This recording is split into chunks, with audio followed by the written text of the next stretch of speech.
ज्ञानवापी पर जो आज बनारस की जिला अदालत का फैसला आया, उस फैसले ने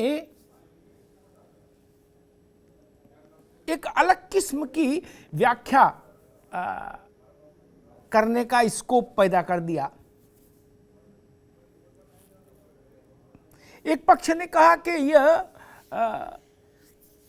फैसला, एक पक्ष क्या यूं कहिए कि मुस्लिम पक्ष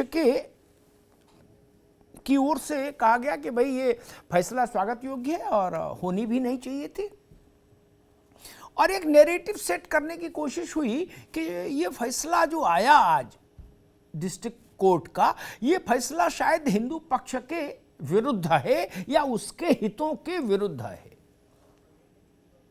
ऐसी एक धारणा बनाने की कोशिश हुई और आरंभिक तौर पर प्रथम दृष्टया ऐसा लगता भी है कि भाई जो मांग हिंदू पक्ष ने रखी थी कार्बन डेटिंग की, वो मांग नहीं मानी गई। लेकिन इसमें एक पेच है जो इस व्याख्या को नकारता है कि हिंदू पक्ष को धक्का, हिंदू पक्ष के हितों को नुकसान पहुंचा या हिंदू पक्ष को झटका। जिला अदालत ने मेरिट के ऊपर कार्बन डेटिंग या किसी भी तरह के वैज्ञानिक परीक्षण से इनकार नहीं किया। उसका निर्णय आज का मेरिट पर आधारित नहीं है। अदालत ने आज का निर्णय इस बात पर दिया कि चूंकि देश की सबसे बड़ी अदालत सुप्रीम कोर्ट ने, जहां वीडियोग्राफी के दौरान ज्ञानवापी परिसर में जहां कूप में वो शिवलिंग जैसी आकृति का प्राकट्य हुआ था, वो मिली थी, उस पूरे परिसर को स्टेटस को में बांध दिया सुप्रीम कोर्ट ने अपने आदेश में कि वहां यथास्थिति रहेगी, वहां राई रत्ती परिवर्तन नहीं होगा।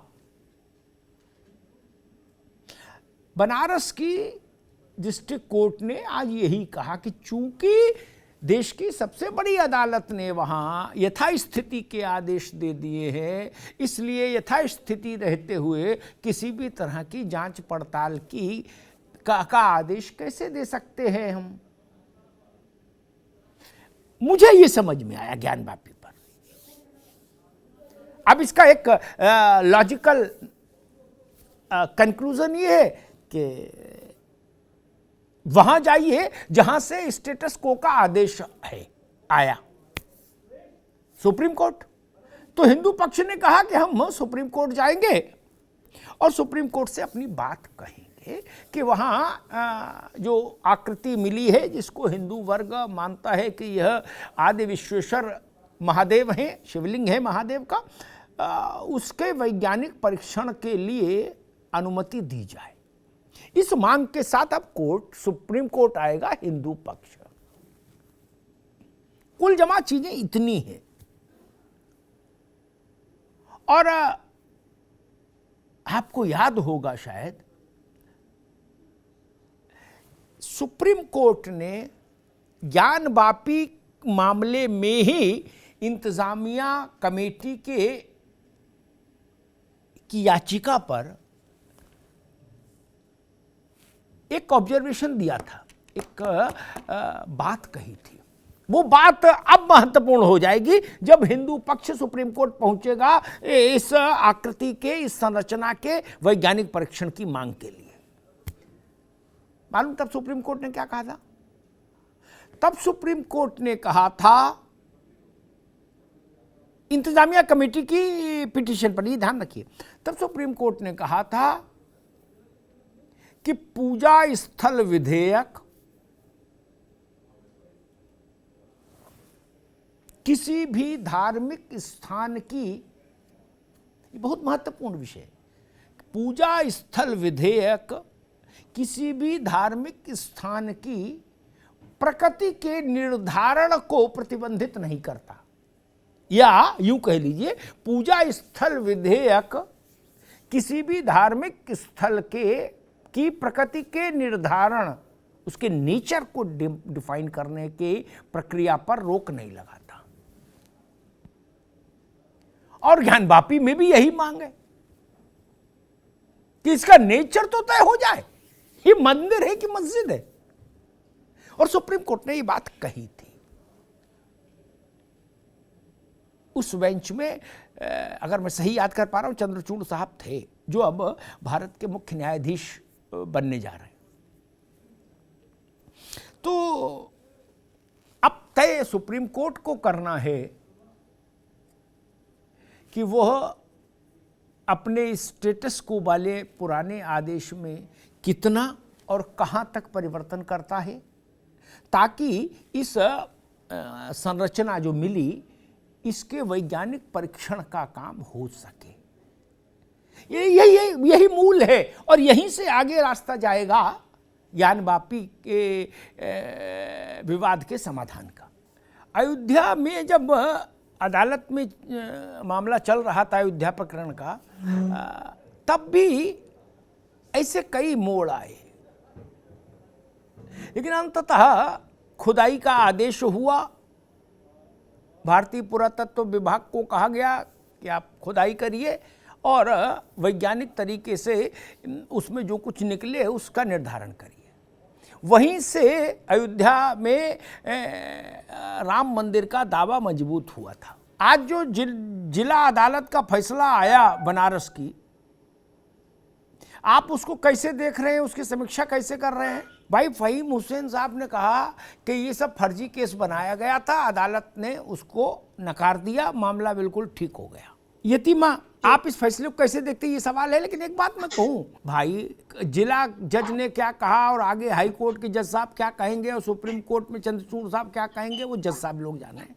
लेकिन मूर्ति वाली मस्जिद तो दुनिया में कहीं भी मान्य नहीं। मूर्ति वाली मस्जिद कैसे बनेगी? ये वैसी बात है कि नमकीन रसगुल्ला, अरे रसगुल्ला है तो मीठा होगा, नमकीन कैसे हो जाएगा?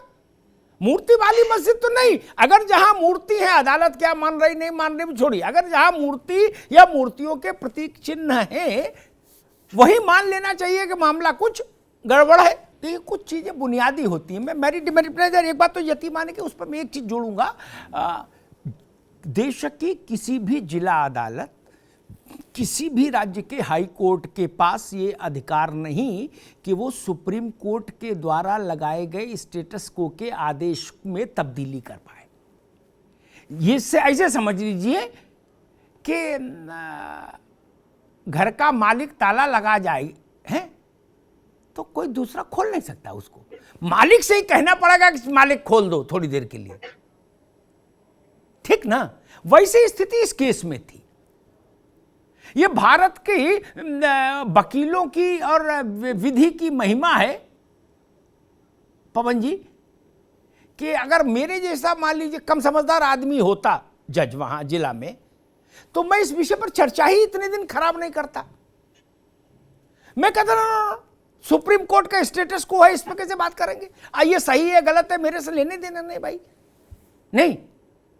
लेकिन चूंकि सबका साथ सबका विकास होना है, तो वकील भी खाए कमाए, ये भी तो देखना है।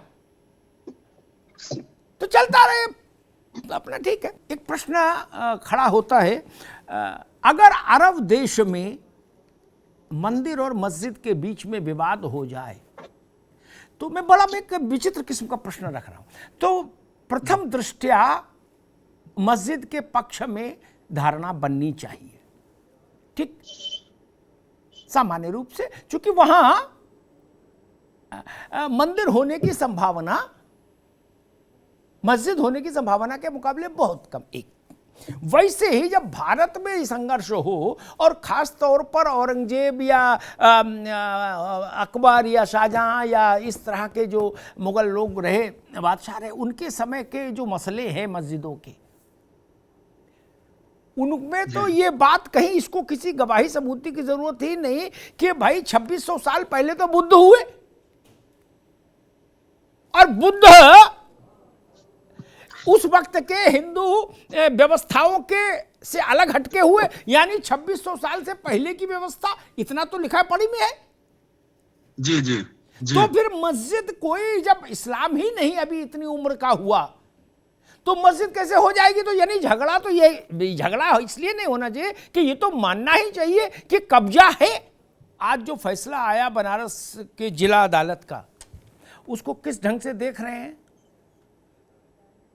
और इसके आगे अब क्या? दो बातें बड़ी महत्वपूर्ण हैं जिनको समझना हम सबके लिए ज़रूरी। एक, वर्शिप एक्ट के मौजूद रहते हुए मथुरा में जे कृष्ण जन्मभूमि के केस को सारी पिटिशंस को एक साथ जोड़कर उस पर सुनवाई करने और समयबद्ध सुनवाई करने की, टाइम बाउंड सुनवाई करने की हायर कोर्ट ने अनुमति दी। एक दूसरा जो आप कह रहे हो उसमें ये चीज भी ध्यान रखना होगा, 17 मई इसी साल 17 मई को इंतजामिया कमेटी जब सुप्रीम कोर्ट आई थी ज्ञानवापी की मस्जिद की, उसके पिटीशन पर सुप्रीम कोर्ट ने कहा था कि स्टेटस को हम लगाते हैं, ठीक, और साथ में ये भी कहा, तब आपके इंतजामिया कमेटी के वकीलों ने कहा कि वर्शिप एक्ट लागू है इसलिए ये सारी प्रक्रिया ही रोक दी जाए, इसमें सर्वे अरबे कुछ नहीं हो। तो सुप्रीम कोर्ट ने कहा था वर्शिप एक्ट इस प्रक्रिया के रोकने के काम नहीं आ सकता। उसने कहा किसी भी धार्मिक स्थल के नेचर को तय करने में रोक नहीं है वर्शिप एक्ट से, तभी तो सर्वे हुआ, वरना तो सर्वे ही रुक जाता। सुप्रीम कोर्ट अगर कह देता कि पूजा स्थल विधेयक लागू है तो कौन सर्वे कर सकता था?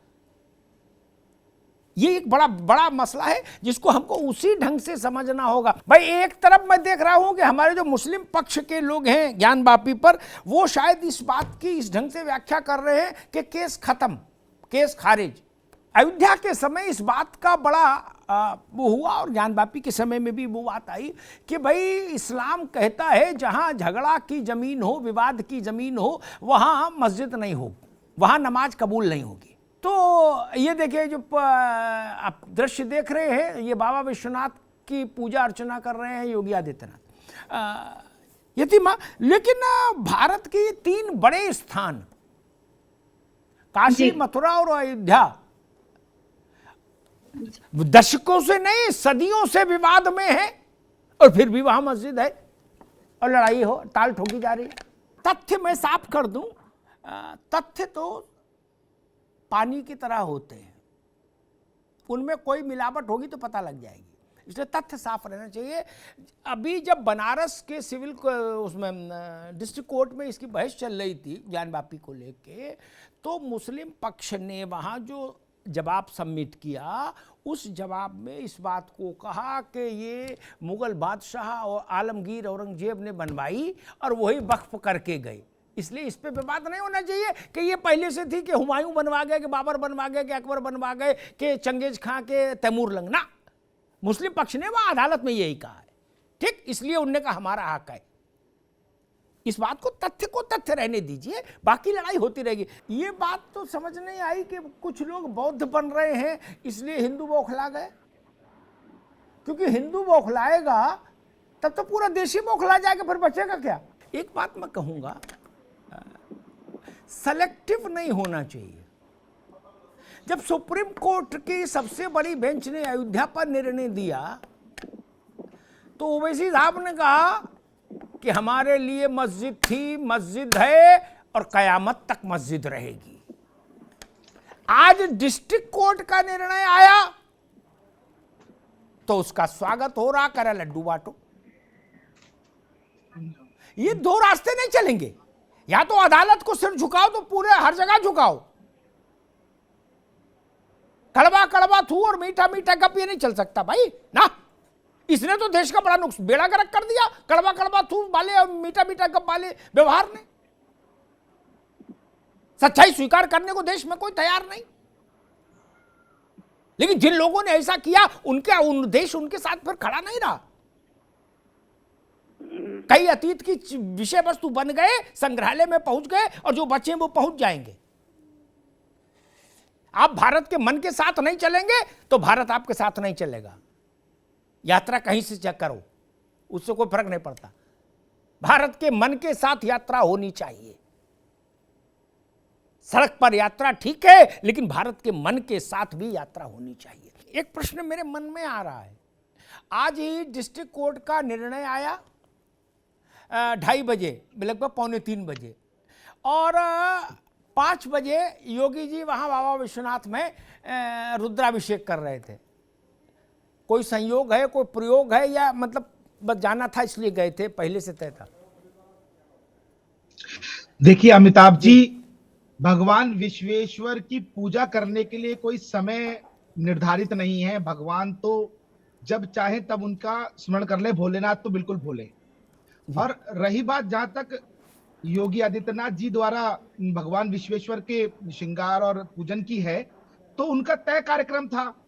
और तीसरी चीज, मैं बीच में कट गया था मेरा फोन, मैं केवल इतना कहना चाहता हूं मेरे इन दोनों मित्रों से जो कि यहां हैं, हिंदू जो है ना कभी नहीं बौखलाएगा, क्योंकि हिंदू संविधान में विश्वास करता है, देश के कानून में विश्वास करता है, देश की अदालतों में विश्वास करता है, और देश को कैसे आगे बढ़ाया जाए इसमें विश्वास करता है।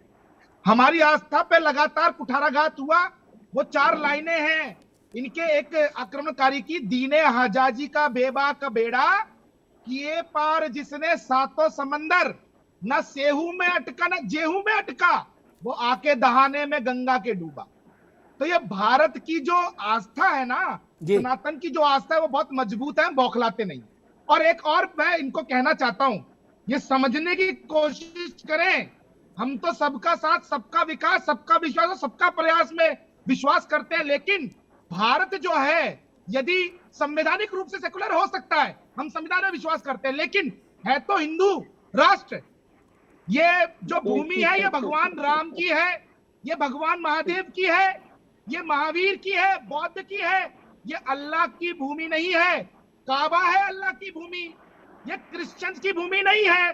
यहाँ पर सनातन का उद्गम हुआ है। आप लोगों को हिंदुओं की भावनाओं का सम्मान करना चाहिए।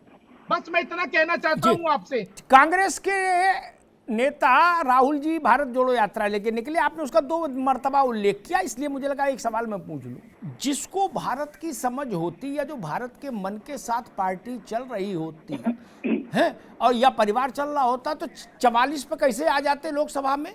ये मसला कांग्रेस की प्रशंसा करने या भाजपा की प्रशंसा करने के लिए बहस नहीं। आज जब भाजपा और कांग्रेस दोनों पैदा नहीं हुए थे, तब अयोध्या के लिए इस देश में लोग लड़ रहे थे। कहां की बात हो रही? राहुल गांधी, सोनिया गांधी और अखिलेश यादव, मायावती और नरेंद्र मोदी, क्या वही देश है? ये बातें मत करिए, जानकारी रखिए।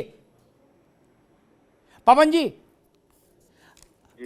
कांग्रेस क्या कर रही है, भाजपा क्या कर रही है, इससे अयोध्या, काशी, मथुरा का क्या लेना देना? जब ये पार्टियां नहीं, इनके पूर्वज भी नहीं सामाजिक क्षेत्र में रहे, तब भारत लड़ रहा था इन स्थानों के लिए।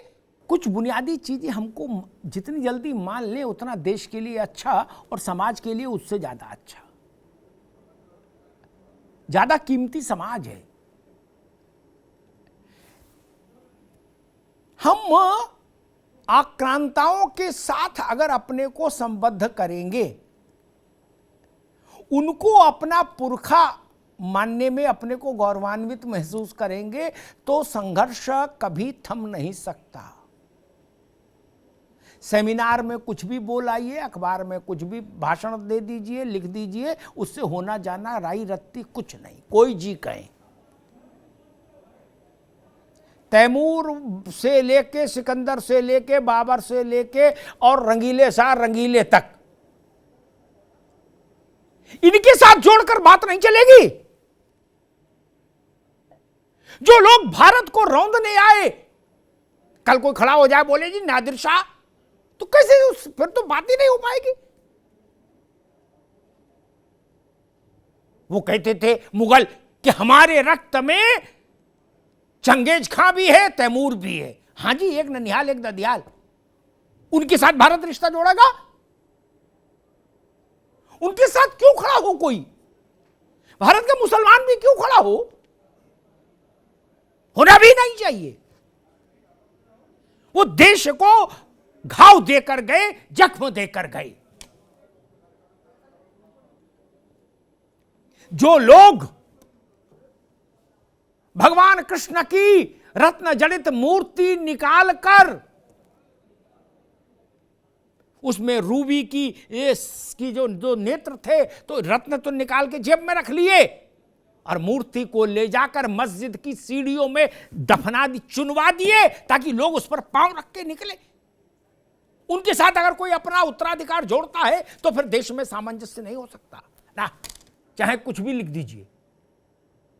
नहीं, और पार्टियों को तो मैं सबसे छोटा मानता हूं। उनकी भूमिका देश निर्माण में, समाज निर्माण में सबसे संक्षिप्त है। भारत के मिजाज और मन के साथ जो पार्टी चली जब, तब उसको सत्ता मिल गई। जो नहीं चली वो वनवास में गई। सीधी लाइन है, इसके अलावा कुछ नहीं। कांग्रेस जब तक समझती थी भारत का मन, तो जीतती थी। दिल्ली से लेके और गाजीपुर तक कांग्रेस थी, प्रधानमंत्री से लेके प्रधान तक कांग्रेस का ही होता था। भारत के मन से कटी, भारत के चिंतन से कटी, खूंटा तोड़कर भागी तो धस्तीभूत हो गई, धस्तीभूत हो गई। राजस्थान और छत्तीसगढ़ दो ही बचे। अब वो भी कब तक बचेंगे? बकरीद में बचेंगे तो मुहर्रम में नाचेंगे, वो समस्या भी है। कोई सोच सकता था कि जवाहरलाल की कांग्रेस खत्म हो जाएगी, इस ढंग से आ जाएगी कि 2 राज्यों में सरकार होगी उसकी? चिंतन होना चाहिए।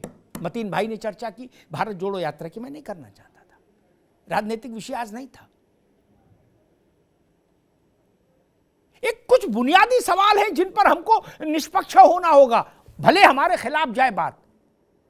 क्या कोई बता सकता है कि दुनिया में कोई ऐसी मस्जिद है जिसमें इसी ढंग का, ऐसा ही आइडेंटिकल पत्थर की आकृति हो जैसी यहां निकली है कूप में, ज्ञानवापी में? भाई अगर ये चलन रहा होगा तो और भी मस्जिदों में ये चलन दिखना चाहिए। स्थापत्य कला तो एक साथ चलती है ना, एक सी चलती है एक कालखंड में, क्या कहीं है? मैं उन बहस में जाना नहीं चाहता, वरना तो प्रश्न तो यह भी हुआ था कि इसको चला के दिखाओ, फव्वारा है, इसमें पानी का आउटलेट कहां से, नहीं कोई बता पाया। और लाख टके की बात ये भाई, क्या इस देश में या दुनिया में कहीं कोई मानेगा इस बात को कि काशी में पहले मंदिर बना के मस्जिद बनी? कोई मानेगा? ये बहस का विषय नहीं होना चाहिए था। काशी मस्जिद से डिनोट नहीं हो सकती ना, काबा मंदिर से डिनोट नहीं हो सकता, काशी मस्जिद से डिनोट नहीं हो सकती। मस्जिद काशी का प्रतीक चिन्ह नहीं हो सकती, काशी की पहचान नहीं हो सकती। स्थान का अपना महत्व होता है, उसकी एक भूमिका होती है इतिहास में। जब इसका प्राकट्य हुआ था संरचना का, तब भी मैंने यही कहा था। तब जो लोग विद्वान लोग मेरे साथ थे, मैंने उनसे कहा था कि मुझे ऐसी दूसरी मस्जिद बताइए जहां इस आकार का इतना विशाल पत्थर की आकृति हो, जिसको शिवलिंग कह रहे हैं हमारे हिंदू पक्ष के लोग। कोई दूसरी उदाहरण बता नहीं पाया था। इस पर तो अड़े कि ये फव्वारा है, तो मैंने ऐसे फव्वारे और कहां लगे, यही और बताओ, कोई नहीं बता पाया। फिर मूर्ति वाली मस्जिद, सब लोग कहते आगे चलो, पांव में कांटा लगा है, आगे जाएंगे तो पांव से खून निकलेगा। पहले कांटे तो निकालिए भारत के मन में जो धसे हुए हैं। जिन राजनेताओं ने कंबल ओढ़ के अपना जीवन काटा, सरकारें भोगी, उनकी दुर्दशा देख लीजिए। भारत के पांव में कांटा लगा रहा, भारत के हृदय में कांटा चुभता रहा और सरकारें चलती रही, मौज मस्ती होती रही। उनकी स्थिति क्या हुई? खत्म हो गए। राजनीतिक कुलवंश लगभग समाप्ति की ओर जा रहे हैं, उसका कोई तो कारण होगा। यही मसले हैं, ये भारत के मन पर लगे हुए घाव हैं, कांटे हैं, इनको मरहम चाहिए। काशी हो, मथुरा हो, अयोध्या हो, मैंने कई बार कहा, आज फिर बात कहूंगा, उसी से बात समाप्त करूंगा। वेटिकन सिटी, यरूशलेम,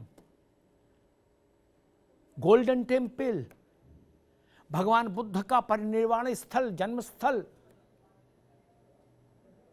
के बराबर की हैसियत है हमारे मन में अयोध्या की, मथुरा की और काशी की। एक मंदिर का मसला नहीं है मित्र। एक मंदिर का मसला होता तो कौन संघर्ष करता। अयोध्या में 500 साल, लगभग 500 साल संघर्ष चला उतनी सी जमीन के लिए। नहीं, आक्रांताओं ने भारत के मस्तक पर अपना पैर रखने की कोशिश की थी। उस दुस्साहस के खिलाफ ये युद्ध है, उस धृष्टता के विरुद्ध ये सामाजिक संघर्ष है। आप संपत्ति लूट ले गए, ठीक, आपने सत्ता का अपनी बना ली, ठीक, लेकिन आप हमारे मान बिंदुओं पर लात रख के खड़े हो जाए और कृष्ण को सीढ़ी में चुनवा दे, ठीक है, उस वक्त नहीं समर्थ रहा होगा भारत। आज समर्थ है मित्र। और यह तर्क भी ठीक नहीं कि इतिहास को अंडू तो नहीं कर सकते, नहीं, कोर्स करेक्शन तो करना होता है। यहां भी और दुनिया के कई मुल्कों ने किया भी है कोर्स करेक्शन। कई मुस्लिम देशों ने भी कोर्स करेक्शन किया है, तो भारत में क्यों नहीं हो सकता। काशी, मथुरा और अयोध्या, इनको जब तक भारत में रहने वाला हर व्यक्ति विशिष्ट स्थल के रूप में स्वीकार नहीं करेगा, तब तक सद्भाव, सहयोग, इस ढंग के जो तकरीरें हैं, भाषण हैं, उनका कोई बहुत अर्थ नहीं रहेगा। धन्यवाद।